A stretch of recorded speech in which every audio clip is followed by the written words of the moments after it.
Assalamualaikum warahmatullahi wabarakatuh. Gam, hari ini pasar kerbau pun di Pasar Birun, pasar hewan di Kabupaten Birun juga sudah mulai semarak. Banyak barang yang masuk hari ini, harga terjangkau.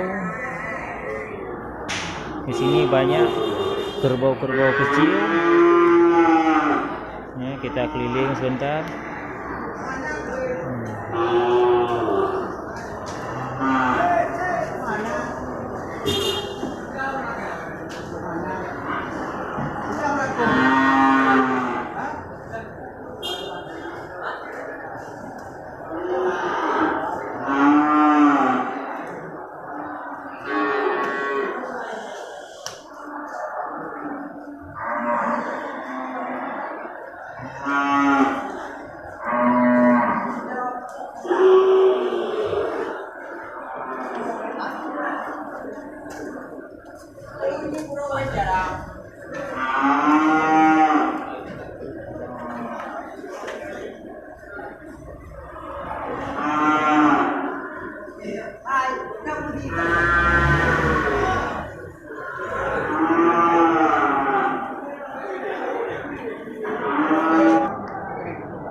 Hai thằng phải.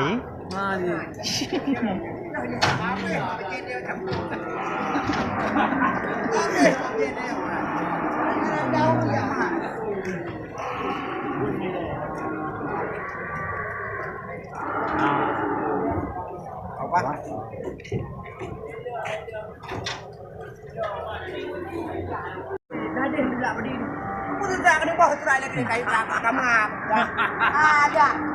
Ni aku buat kan. Dah. Oh. Oh, dah. Dah, ya dah. Dah tengah dulu.